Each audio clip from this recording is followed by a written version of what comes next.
कि हम अगर बीमारी के लिए कोई उपाय करें तो कौन सी प्रदोष पर करें, और लक्ष्मी के लिए कोई उपाय करें तो कौन सी प्रदोष पर करें। तो अच्छे से सुन लेना भाइयों, शुक्ल पक्ष में जो प्रदोष पड़ती है वो लक्ष्मी की वृद्धि के लिए होती है, कृष्ण पक्ष में जो प्रदोष पड़ती है वो रोग और बीमारी को मिटाने की होती है। तो जितने उपाय आपको प्रदोष के बताए जाते हैं उस हिसाब से आप करो कि शुक्ल पक्ष की प्रदोष है तो लक्ष्मी का कोई उपाय करना है तो हमें शुक्ल पक्ष की प्रदोष पे करना है। अगर हमें बीमारी से निपटने का कोई इलाज करना है या कोई उपाय करना है तो उसको कृष्ण पक्ष की प्रदोष पर करना है।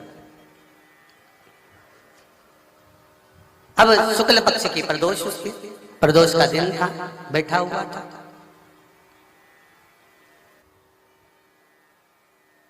मान लो अगर कहीं आप कोई नौकरी के लिए अप्लाई कर रहे हो,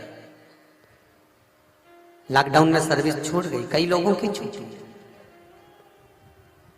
कंपनियां कई बंद भी हो गई, कई कंपनियों से निकाल भी दिया गया, कहीं पत्नी परेशान हो रही है, कहीं पति परेशान हो रहा है, आप कहीं अप्लाई कर रहे हो तो जैसा माता उमा ने प्रदोष काल में, प्रदोष के समय पर, प्रदोष काल के अंतर्गत बेलपत्री का स्मरण किया है, वो बेलपत्र का स्मरण अगर संसार का मनुष्य कर लेता है तो महाराज ब्रह्मवृत्ता पुराण कहती है कि उस जीव का ऐसा कोई कार्य नहीं जो सफल नहीं होता।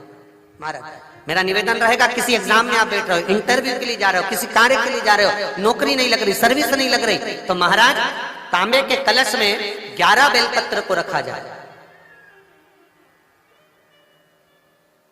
और तांबे के कलश में 11 बेलपत्र रखकर उसमें 11 सफेद पुष्प को डाला जाए।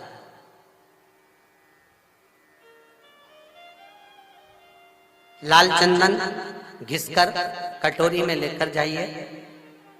प्रदोष के दिन, शुक्ल पक्ष का जो प्रदोष पड़ जाए उसके दिन शंकर के शिवलिंग पर लाल चंदन लपेटने से पहले शंकर की जो जलाधार,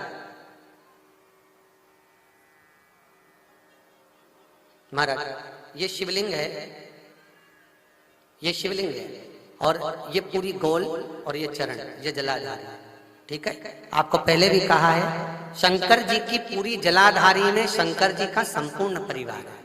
राइट जो चरण है जहां से पानी नीचे गिरता है वो गणेश जी का स्थान है, लेफ्ट कार्तिकेय जी का स्थान है, बीच में जो एक मोटी सी लाइन है वो अशोक सुंदरी का स्थान है। जहां पर शिवलिंग रखा हुआ है ये माता जगत जननी जगदम्बा का हस्त कमल है।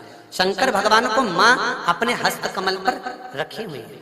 ऊपर से जो बूंद बूंद पानी जलाधारी से नीचे गिर रहा है ये शंकर भगवान की 5 लड़कियां हैं, जया, विषहरा, सामरीबारी, दोतली और देव। ये ऊपर से बूंद बूंद जल क्रीड़ा शंकर जी के साथ में करती है। शंकर भगवान का संपूर्ण परिवार जलाधारी में विराजमान है। शिव महापुराण कहती है, माता उमा का चरित्र कहता है, कोई एग्जाम में बैठ रहे हो, कोई कंपटीशन एग्जाम में बैठ रहे हो और चाहते हो कि मेरी नौकरी इसमें लगना ही चाहिए तो लाल चंदन का लेपन आपको इस पूरी जलाधारी पर करना है।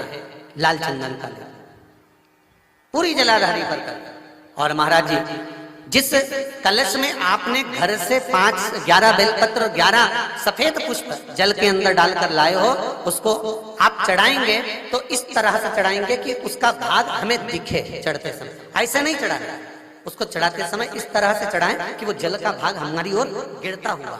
महाराज जब आप वो समर्पित कर दें बेलपत्र पुष्प आदि सभी चीजें, उस चंदन का एक थोड़ा सा भाग पूरी जलाधारी पर हाथ फेर कर अपने दरवाजे पर आते आते उसका स्पर्श कर दें। जिस दरवाजे से आप एग्जाम देने के लिए जाओगे, जिस घर से आप जाओगे अपने घर के किसी भी दरवाजे पर उसका हाथ लगा दें या कोई स्थान को छू लें।